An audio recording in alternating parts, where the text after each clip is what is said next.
দারুণ লাগছে, সুস্থ।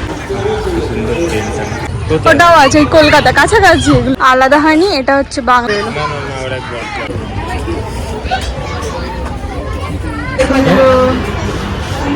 এটা হচ্ছে ভালো লাগে না, আমার ভীষণ অস্বস্তিকর। হ্যালো সবাইকে, তোমরা সকলে কেমন আছো? আশা করছি তোমরা সকলে খুব ভালো আছো, আমিও খুব ভালো আছি। আজকে হচ্ছে সানডে আর এখন বাজে ঘড়িতে 4টে। তো সবাইকে জানাই গুড ইভিনিং। তো রেডি সেডি হয়ে গেছি, বেরোবো। কোথায় বেরোবো না বেরোবো সেটা পুরো ভিডিওটা দেখলে তোমরা বুঝতে পারবে, আর টাইটেল আর থাম্বনেল থেকে তো বুঝেই গেছো। তো আমি এখন ফুল রেডি হয়ে গেছি। বাইরে না প্রচণ্ড রোদ। তো যাই হোক, চুলটাকে আমি ওপরে এইভাবে ক্লিপ দিয়ে বেঁধে নিয়েছি। চুলটা ভিজে আছে যেহেতু আজকে অনেকটা লেটে স্নান টান করেছি, অনেকটা লেটে খেয়েছি। যাই হোক, আর এই টপটা আমি পুজোর সময় কিনেছিলাম, লাস্ট আমি পুজোতে পরেছিলাম সেটা। আই থিঙ্ক যদি তোমরা ব্লগ দেখে থাকো তাহলে এটা বুঝতে পারবে। তো সেটাই আমি বার করেছি, আজকে এটাই পরলাম। গরম লাগছে একটু একটু, তো জানি না বাইরে গিয়ে কী হবে। তো ফুল রেডি হয়ে গেছি, তো চলো বেরোবো। আর কি টাইমিং আছে না আছে সেটা তোমাদের সাথে পুরোটাই শেয়ার করব। আগে যাই, গিয়ে দেখি। তো চলো, আর বেশি লেট করবো না, কারণ এখনও ট্রেনে করে যেতে মোটামুটি 1 ঘন্টার কাছাকাছি লাগবে। সো আর বেশি লেট করবো না। তো চলো বাইরে গিয়ে তোমাদের সাথে আবার দেখা হচ্ছে।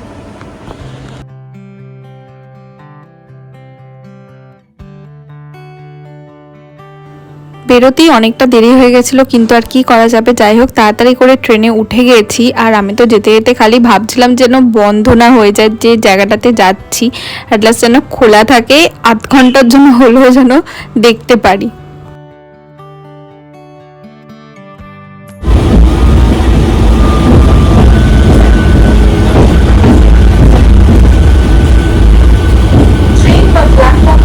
ও কি সুন্দর ভিউ লাগছে।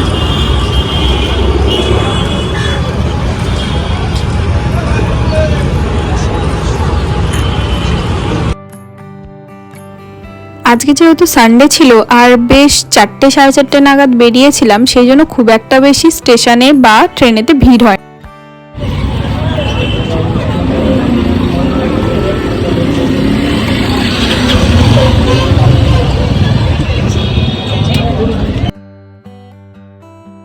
হাওড়া স্টেশন থেকে বেরিয়ে ডান দিকের পথে, হাঁটা পথে আর কি, সোজা গেলেই তোমরা দেখতে পেয়ে যাবে রেল মিউজিয়াম। 30 টাকা এন্ট্রি ফ্রি। আমরা স্টেশন থেকে একদম ডান হাত ধরে সোজা হেঁটে চলে এসেছি, আর এসে দেখো এখানে টিকিট কেটে নিয়ে প্রবেশও করে গেছি আমরা রেল মিউজিয়ামে। বেশি দূর না, স্টেশন থেকে মাত্র 5 মিনিটের হয়তো হাঁটা পথ হবে। আর এখানে দেখো প্রথমেই ঢুকে এই সমস্ত যে ছবিগুলো আর কি দেওয়া আছে, আগেকার দিনে কীরকম ট্রেন ছিল, এখন কি আছে আর কি, মালবাহী গাড়ি থেকে শুরু করে লোকাল ট্রেন কি কি আছে, বা কত ধরনের ট্রেন এখনো পর্যন্ত নতুন নতুন ভাবে তৈরি করা হয়েছে আর কি, সেগুলো সমস্ত ডিটেলস আর ছবি এখানে দেওয়া ছিল খুব সুন্দরভাবে।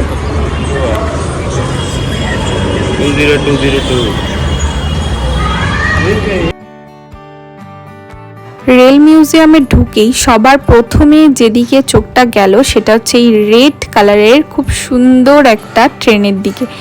দেখতে কিন্তু খুব সুন্দর, আর দেখো কত ধরনের সমস্ত জিনিসপত্র, আর চাকাগুলো কি বিশাল বড়।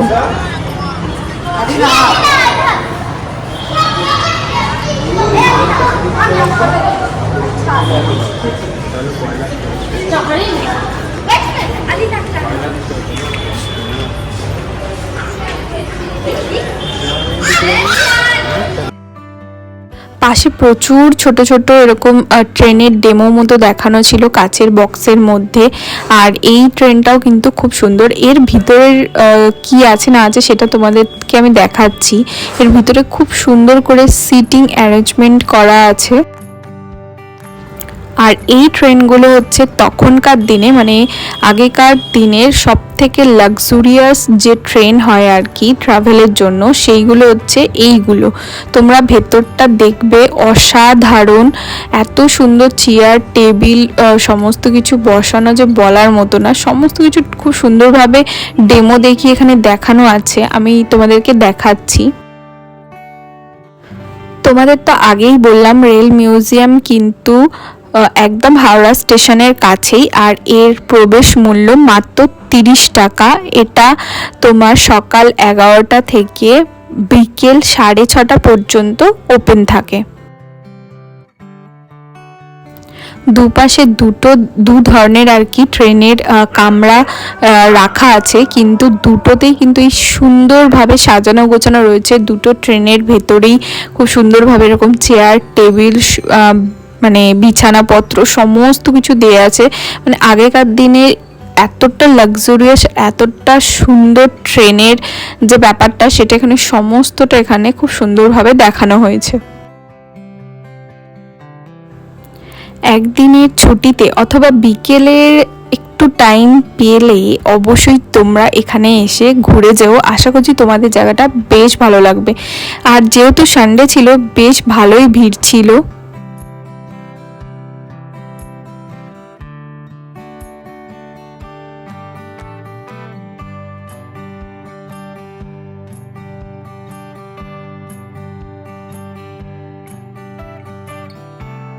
রেল মিউজিয়ামটা কিন্তু খুব একটা ছোট না, বেশ অনেকটাই বড় এলাকা জুড়ে এই রেল মিউজিয়ামটা তৈরি করা হয়েছে। প্রচুর আগেকার দিনে সমস্ত যে রেলগুলো রয়েছে আর কি, আই মিন ট্রেনগুলো রয়েছে, সেগুলোই কিন্তু এখানে খুব সুন্দরভাবে ওয়েল মেনটেন করে এগুলো সংরক্ষণ করা রাখা আছে।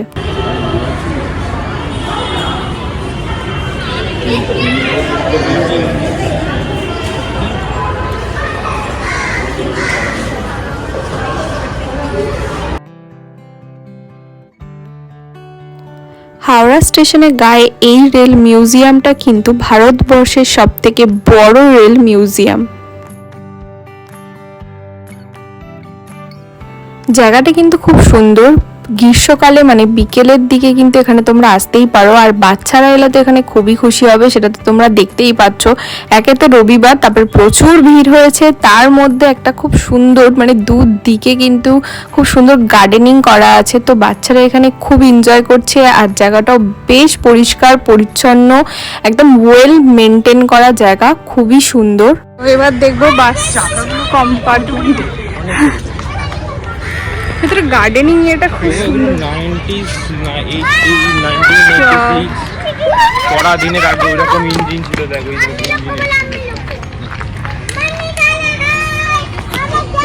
ওইরকম ইঞ্জিন আমেরিকাতে পাবি এখন। এগুলো সব ইম্পোর্টেড মাল, এইটা ভারতের তৈরি, ওগুলো সব ইম্পোর্টেড মাল। এইটা এটা হলো যেটা সার্ভিসের জন্য যেটা করে না, এই রেল লাইন বসানোর জন্য। দারুণ, একদম ওইখান থেকে দেখবো এসো।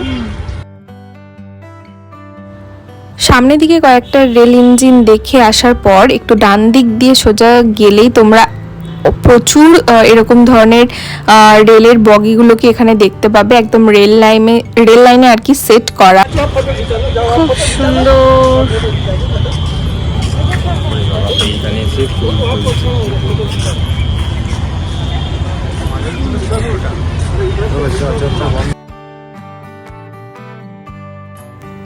আমি তোমাদের জায়গাটা থেকে একদম প্রথম থেকে দেখাচ্ছি। আর এই সাইডে রয়েছে রেড কালারের যেটা দেখা যাচ্ছে, সেটা হচ্ছে একটা রেস্টুরেন্ট।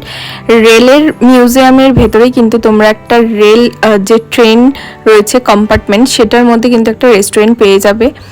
আর এখানে দেখতে পাচ্ছ এই সাইডে সমস্ত ট্রেনগুলোকে খুব সুন্দরভাবে রাখা আছে। আর ওইটা হচ্ছে বাস ট্রেন, মানে আগে কিন্তু এই বাস ট্রেনটা এখানে চলতো আর কি, তো সেটাই এখানে খুব সুন্দরভাবে মিউজিয়ামে সংরক্ষণ করা আছে। এইটা কিন্তু মাল বহনকারী গাড়ি যেগুলো আর কি, এটা কিন্তু আগেকার দিনে ছিল। রেলের কম্পার্টমেন্ট তৈরি করার সময় সমস্ত যে আলাদা আলাদা খণ্ড করা থাকে সেগুলোকে যে জোড়া হয় আর কি, যে জিনিসটা করে আনা হয় জিনিসপত্র, সেইটাও কিন্তু এখানে ডেমো পুরো দেখানো আছে।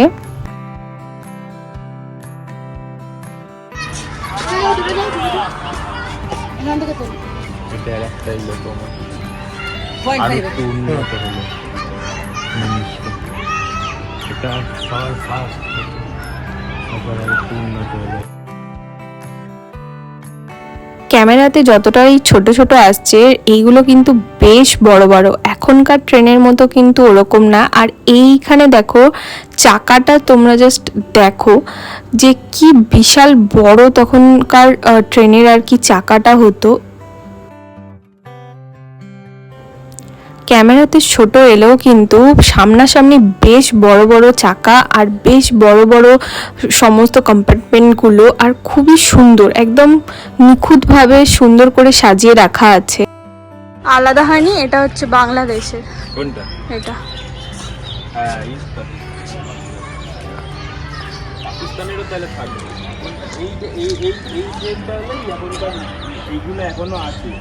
এটা বাতিল করে দিতে ভিউ থাকবে না, সব দূরে। হ্যাঁ, ওয়াও, ও টিতে তো চলবে।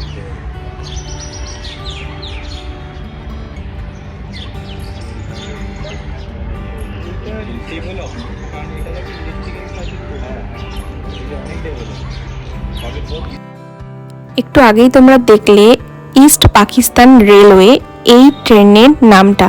এই ট্রেনটা কিন্তু ভারতবর্ষে ঢুকে গিয়েছিল এবং তারপর এই ট্রেনটিকে আটক করে এই মিউজিয়ামে সংরক্ষণ করে রাখা হয়েছে। আর ইস্ট পাকিস্তান বলতে কিন্তু এটা বাংলাদেশকে বোঝায়। এই গরমে আমার বিধ্বস্ত অবস্থা, তাও আমি এই যে টাইম মেশিন থাকলে এত আমি দেখে চলে আসতাম। এই দেখ ভাই, চলো এগিয়ে যাই। এদিকটা আমাদের দেখা হয়ে গেছে, এবার ওদিকটা যাবো, ওদিকটা দেখবো। পর যদি একটা টয় ট্রেন আছে, হ্যাঁ এই তো আধুনিক ট্রেন, এটা দেখি খারাপ অবস্থা।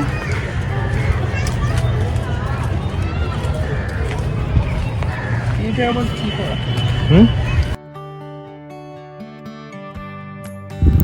তোমাদের আগেই বলেছি জায়গাটা কিন্তু বেশ বড়, আর এখানে দেখতেই পাচ্ছ দুদিকে একদম খুব সুন্দর করে গার্ডেন করা আছে, আর বাচ্চারা প্রচুর এখানে এনজয় করছে, প্লাস বড়রাও রয়েছে এখানে। কিছুক্ষণের জন্য এসে সময় কাটানোর জন্য একদম দারুণ জায়গা। আর এই জিনিসটাকে দেখো, এটাও কিন্তু ওই আগেকার দিনের যে রেল ইঞ্জিনগুলো হতো সেইটাই।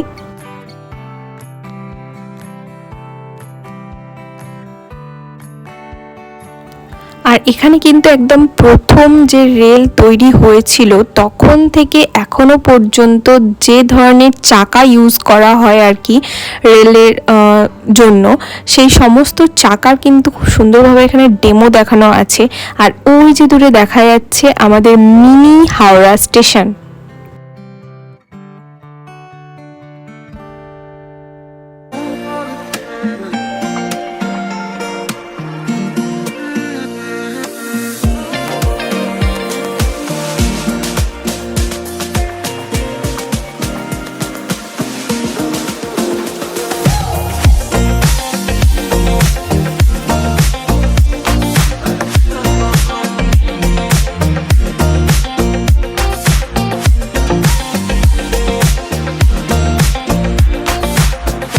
একটা toy train, fair 30 rupees. Nice, এটা হচ্ছে হাওড়া স্টেশন। ওয়াও, মডেল করা, খুব সুন্দর এখানটা। এক রাউন্ডের জন্য 30 টাকা। তো দেখি দেখি, আগামী বলবো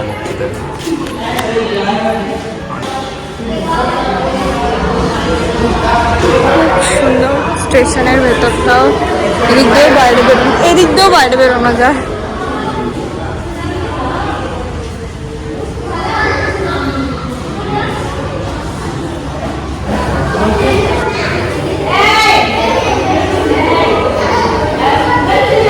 এটা হচ্ছে হাওড়া স্টেশন।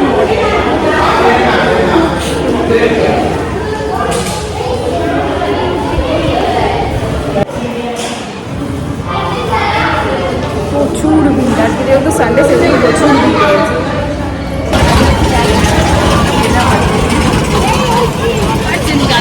ছোট্ট টয় ট্রেন এটা। হাওড়া স্টেশনের ভেতরেই দেখো আরেকটা খুব সুন্দর করে ছোট্ট করে হাওড়া স্টেশনে একটা ডেমো করা আছে কাচের মধ্যে। আর এইগুলো হচ্ছে অয়েল ল্যাম্প। এখানে কিন্তু খুব সুন্দরভাবে আগেকার দিনে কি কি তৈরি করা হতো আর কি, মানে রেলের ক্ষেত্রে কি কি জিনিস লাগতো, দরকার হতো, সেগুলো কিন্তু খুব সুন্দরভাবে একদম নাম লিখে আর কি সমস্ত কিছু বর্ণনা করা আছে।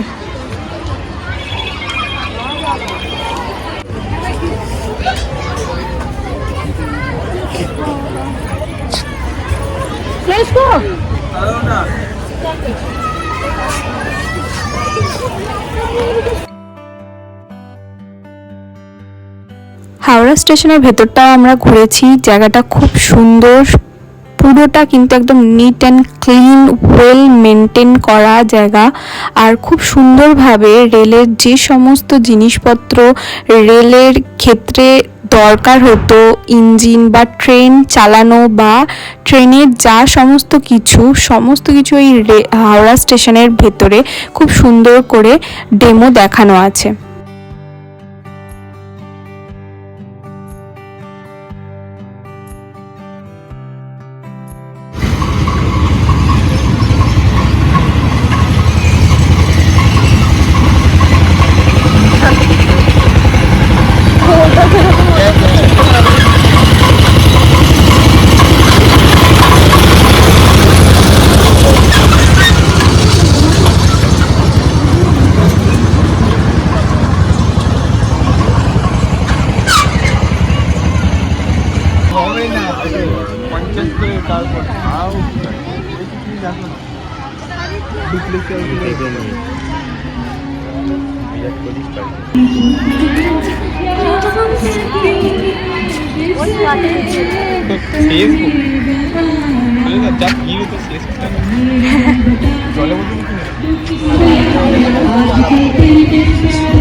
এটা একটা হচ্ছে রেস্টুরেন্ট।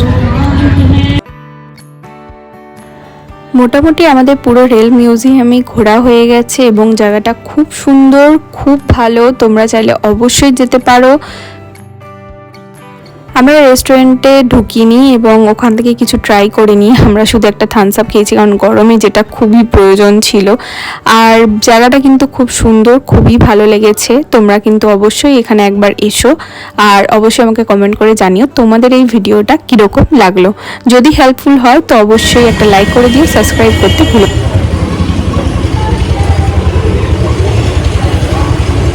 এই গরমে কিছু না খেলে হয়। এটা কোল্ড ড্রিঙ্কস নিয়েছি, সেটাই খাচ্ছি। রবিবারের বিকেলটা 3 থেকে 4 ঘন্টা বেশ ভালোই কেটে গেল, খুব ভালো লেগেছে।